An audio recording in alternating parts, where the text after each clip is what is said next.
Why is it a sin to get drunk?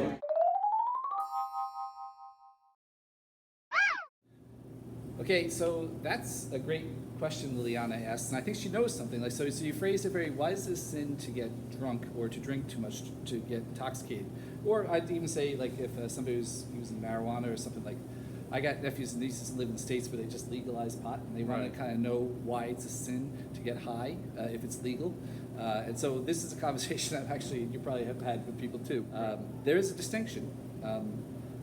Consuming alcohol or using medications for medicine, these aren't sins. There was wine at the Last Supper, right? So in the Bible, and also at the wedding of Cana, what did Jesus do? Turned water into wine. So obviously drinking itself is not considered a sin. But we do say that drinking too much, becoming drunk, is a sin.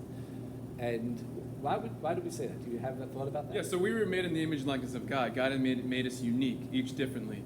And when we drink, or when we might do drugs, it takes away from the way that we were created. So when we do these things, we open ourselves up to other things that could be sinful, and it loses the state that we were originally created as.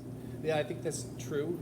Like, so much of praying and talking to God, which is who we are at our best, so much of it is based on things that go on in our minds, and when your mind is clouded, just like you wouldn't want to be talking to your parents or a police officer in that state, right. That's no condition to be in before your God. I think that's not a bad analogy to talk about it. Right. You know, I have another way of thinking about it too, and a lot of people never thought this through before.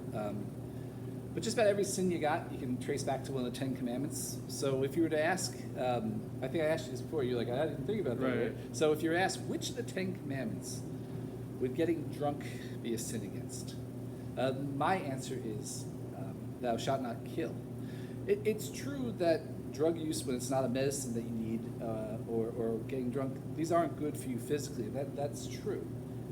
But the other thing about it is this. The proper name for getting drunk is intoxication. And in the middle of that word, intoxication, is toxic. It's a poison. The term intoxication is actually the first stage of the three-stage dying process. First you get intoxicated, your body can no longer process the poisons in your blood system. Too much poison, you go into the second stage, coma. And then the third and final stage of the dying process is cardiac arrest. Your heart stops beating. Intoxication.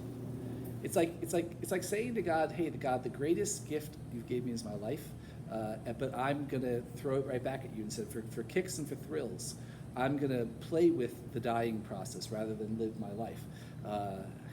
What an insult to God. That's a symbol.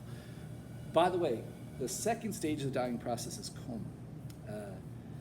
Sometimes young people think passing out from drinking too much or passing out from a drug use is a normal thing. It's not. It's extremely dangerous because at that point your friend or whoever you're with has entered into the second stage of the dying process. And if there's too much in their system, there's no way for them now unconscious to do anything about it. Right. And that's why so many slip into the third stage. If you've heard it all, whenever we have a funeral for somebody under 50, the first thought in my mind these days is an overdose. That's what happens with overdosing. They were playing with the dying process, and they got it went all the way. So if ever any young person who sees this is with somebody who passes out, it's very dangerous. It's a coma. Don't worry about what your parents are going to say. Don't worry about what cops are going to say. Get that person help. Get an adult. Call this. That's very serious. So that being drunk or being high is gambling with the dying process. For me, that's why it's a sin. Anything else you want to add about that?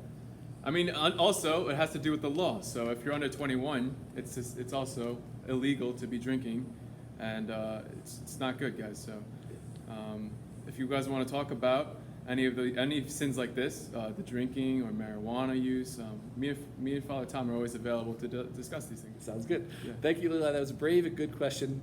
Good answers. Thanks, Lila.